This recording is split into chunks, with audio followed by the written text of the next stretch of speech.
আসসালামু আলাইকুম সবাইকে। আশা করছি আপনারা সবাই ভালো আছেন। লাক্সারি কটনের কমপ্লিটলি নতুন আরেকটি এপিসোডে আপনাদেরকে স্বাগতম। বরাবরের মতোই আজকের এপিসোডে আমরা শিখব হচ্ছে কীভাবে স্টেপ বাই স্টেপ ওয়েতে আপনারা একটা প্যান্ট কাটিং সালোয়ার খুব ইজিলি কাটিং করতে পারেন। এটা আপনারা বলতে পারেন এটার সিরিজটাতে বারবার আসতেছে। আসলে হচ্ছে যে যেরকম পড়তে পছন্দ করে, যার যেরকম অভ্যাস, যার যেরকম রুচি, সে অনুযায়ী হচ্ছে আমি সিরিজটা মেক করতেছি। তো হয়তো বা আপনাদের কাছেও একই ধরনের সালোয়ার বারবার আসতেই পারে। তো ওই রকম টিউটোরিয়ালগুলাই আমি আপনাদের সাথে শেয়ার করতেছি। হোপফুলি ভিডিওটা ভালো লাগবে। আর ভিডিওটার এখানে আমি কাটিং টিউটোরিয়ালটা দেখাবো। এটার স্টিচিং টিউটোরিয়াল দেখার জন্য অবশ্যই পেজটাকে ফলো করে ইউটিউব চ্যানেলটাকে সাবস্ক্রাইব করে সাথেই থাকবেন। তাহলে বেশি কথা না বাড়িয়ে আমরা ভিডিওটা শুরু করি। অ্যাট ফার্স্টে হচ্ছে আমি কাপড়টা যেহেতু প্যান্ট কাটিং করব, মানে পাশ থেকে সেলাই দেব, ডাবল সেলাই। ওই জন্য আমি এ পাশে হচ্ছে এই কাপড়ের খোলা অংশটুকু রাখছি, আর এ পাশে হচ্ছে কাপড়ের বন্ধ অংশটুকু রাখছি। আর এদিক থেকে কাপড়টাকে প্রথমেই আমি সমান করে নেওয়ার জন্য এদিকে একটা সোজা দাগ দিয়ে রাখছি। এই সোজা দাগটা বরাবর আমি হচ্ছে প্রথমে কাপড়টাকে কাটিং করে নিচ্ছি।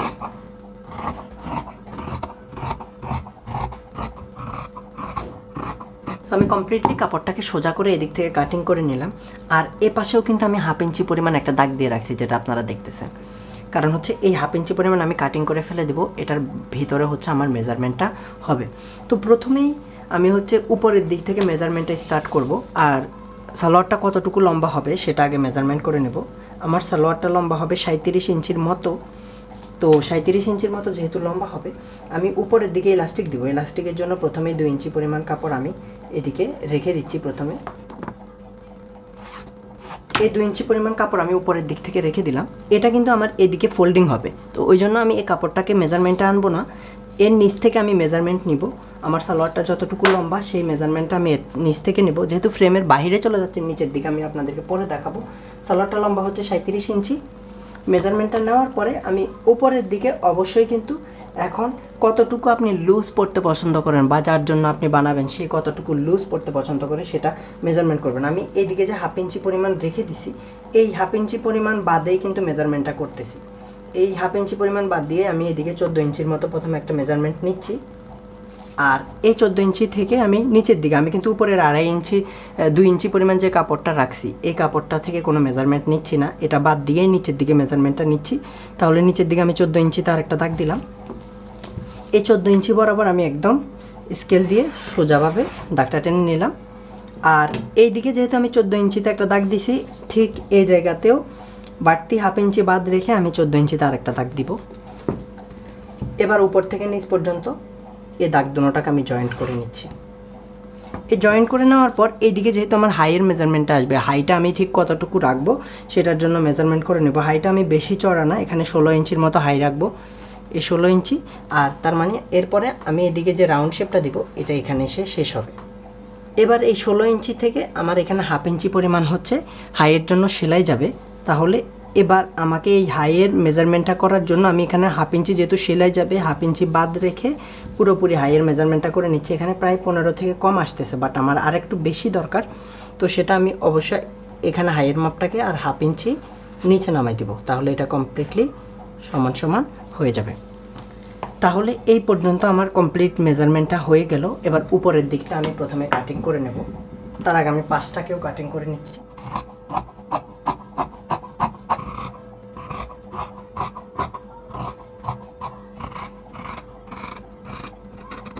উপরের দিক থেকে কাটিংটার পরে আমি উপরের দিকটাকে একটু ভাঁজ দিয়ে নিচে যে কাপড়টা আছে এই কাপড়টাকে ফ্রেমের ভিতরে নিয়ে আসছি, যাতে আপনাদের দেখার সুবিধার জন্য। এবার আমার নেক্সট কাজটা হবে নিচের দিকে আমার সালোয়ারটা কমপ্লিটলি আমি লম্বা যে মেজারমেন্টটা করেছিলাম, সালোয়ারটা লম্বা ছিল 37 ইঞ্চি। এই 37 ইঞ্চি কমপ্লিটলি এতটুকু পর্যন্ত আসছে। এবার ঠিক এই দাগটা পর্যন্ত আমি এখানে স্কেল দিয়ে পুরোপুরি একটা দাগ টেনে নিচ্ছি। এই দাগ টানার পরে আমি প্রথমেই কিন্তু এখানে একটা মেজারমেন্ট নিয়েছিলাম হচ্ছে 14 ইঞ্চির মতো। এই 14 ইঞ্চি মেজারমেন্টটা আমি প্রথমে এখানেও নিয়ে নিব। এই 14 ইঞ্চি মেজারমেন্ট নেওয়ার পরে এইদিকে 14 ইঞ্চির অর্ধেক কত আছে আমার, 7 ইঞ্চি অর্ধেক আসে। এই 7 ইঞ্চিতে একটা দাগ দিব। আর এই দিকেও ঠিক 14 ইঞ্চির অর্ধেক যা আসে সেটার মেজারমেন্টে, মানে হচ্ছে আমি যতটুকু মেজারমেন্টই নিব সেটার অর্ধেক মিডল পয়েন্টটা আমাকে এখানে দাগ দিতে হবে। এই মিডল পয়েন্টে দাগ দেওয়ার পর আমি পুরোপুরি এই দুটোটা দাগকে প্রথমে জয়েন্ট করে নিচ্ছি। জয়েন করে নেওয়ার পর সালোয়ারের মুখটা আমি কতটুকু দিব সেটার মেজারমেন্টটা হবে। সালোয়ারের মুখটা আমি দিব হচ্ছে 6.5 ইঞ্চি, তার মানে হচ্ছে এই মিডল পয়েন্টের এ পাশে অর্ধেক অংশ যাবে, এই পাশে অর্ধেক অংশ যাবে। 6.5 ইঞ্চির অর্ধেক অংশ হচ্ছে এই পাশে 3 থেকে 2 সুতা বেশি, এ পাশে 3 থেকে 2 সুতা বেশি, তাহলে হচ্ছে 6.5 হয়ে যাবে। তো আমার বরাবর 6.5 এই পর্যন্ত আসতেছে। এইভাবে যখন আপনারা কাটিং করবেন না, তখন সালোয়ারটা একদম কমপ্লিটলি স্ট্রেট থাকবে, কোনো দিক থেকে উঠেও যাবে না, কোনো দিক থেকে নেমেও যাবে না। সেই দিক থেকে আপনার সালোয়ারটা খুব সুন্দরভাবে আপনি ম্যানেজ করতে পারবেন, সেলাই করতে পারবেন। এবার এটা হচ্ছে আমার সেলাইয়ের দাগ, আর এটা হচ্ছে এদিকে সেলাইয়ের দাগ। এই দোনোটা দাগকে প্রথমে হচ্ছে আমি অ্যাটাচ করে নিচ্ছি। এই দুটোটা দাগকে প্রথমে এদিক থেকে অ্যাটাচ করে নিলাম। এবার বাহিরের দিকে আমার যতটুকু পরিমাণ কাপড় আমি সেলাইয়ের জন্য এক্সট্রা রাখতে চাই, সেই দাগটা দিয়ে দিচ্ছি। 1 থেকে 6 ইঞ্চির মতো কাপড় রাখবো, এর চেয়ে বেশি রাখবো না। আর উপরের দিকে 1/2 ইঞ্চির বেশি কাপড় কোনোভাবেই রাখবো না।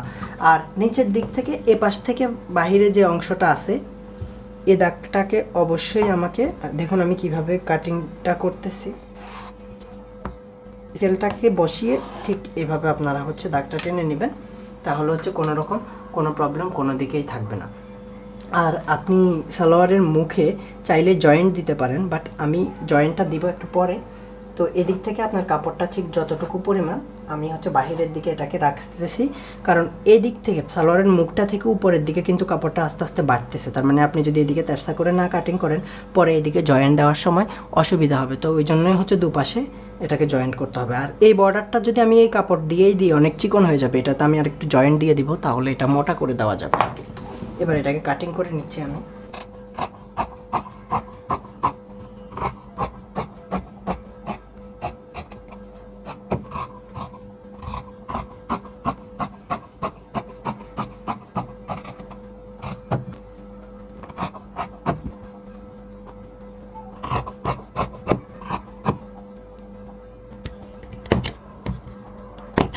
তো সালোয়ারটা কমপ্লিটলি কাটিং করা শেষ। এটার স্টিচিং টিউটোরিয়াল অবশ্যই আমার চ্যানেলে আসবে, সেটা দেখার জন্য অবশ্যই আপনারা অ্যাক্টিভ থাকবেন। ভিডিওটা ভালো লাগলে লাইক এবং কমেন্ট করতে ভুলবেন না, শেয়ার করে সবাইকে দেখার সুযোগ করে দিবেন। আর ইউটিউব চ্যানেলটা সাবস্ক্রাইব করে সাথে থাকবেন, আর বেল নোটিফিকেশানটা দিয়ে রাখবেন, যাতে পরবর্তী ভিডিও আপনি সবার আগে দেখতে পারবেন। আর এটার স্টিচিং টিউটোরিয়াল দেখতে আপনারা একদমই ভুলবেন না। দেখা হচ্ছে পরবর্তী ভিডিওতে, সবাই ভালো থাকবেন, আল্লাহ হাফেজ।